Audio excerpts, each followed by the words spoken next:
My name is Gary Nelson. I'm from Fort Dodge, Iowa. I farm with my son here, Webster County, and outside surrounding counties a little bit. We farm 2,900 acres together. And I guess I was asked to share about, we are full strip till. We strip till everything. And we've been strip till now for 5 years. My son talked to me 2 years before we went with strip till to try it, and I just kept pushing him off and pushing him off. But he kept, was very persistent.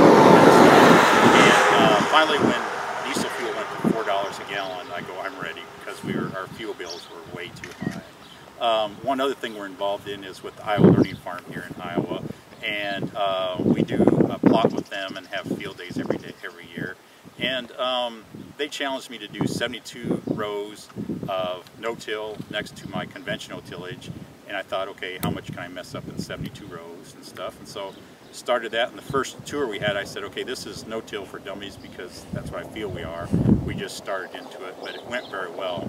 They did the hard work, and what they did, they came in and took 5-gallon buckets and cut the bottom out and drove them down in the ground in our no-till and our till, and then they sprinkled a bentonite type material on top, and then in the fall they came and augered it out, and they checked to see how the water infiltration changed going from one tillage system to the other.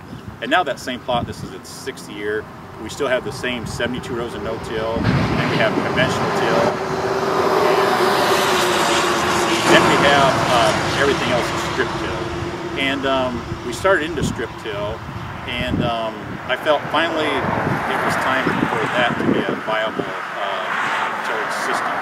Before, different people I thought had tried it, and without the proper technology, they were trying to do it visually, and it just wasn't working well. So now with auto steer, you can make your strips and you can plant right on them, and then with our chemicals, you can come back and clean it up. So it's worked very well. And so this is like our 5th year for it, and it was hard to prove it to our landlords. We rent a lot of ground, and what we did there, we still did our conventional tillage for half the field, and the other half we did strip tillage, and then we combined with the yield map, and there was no difference at all. So we really enjoyed it. One thing we do not do, some people are out there cutting their fertilizer rates because we put our fertilizer right in the strip, and we don't do that. Our agronomists are saying you still need so many pounds of NPK no matter where you put it. So we're not into that. We're not doing it for trimming fertilizer costs, just the total cost of production, the trips over the field. It's a big savings. I would start looking for guys and groups that are doing it already, have some experience. Your first year is real scary. You know, you need somebody to talk to as far as how to set your machine and stuff. And then there's so many different attachments.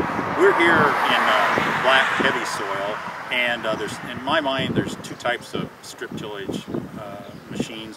One uses a knife and one a coulter. We need the knife here. Our soils are heavy, and the coulters just do not penetrate enough to do us a good job. So we use a knife here. Any machine you look at, you want to look for how many adjustments there are, because conditions change and stuff. I'll be real blunt in this area.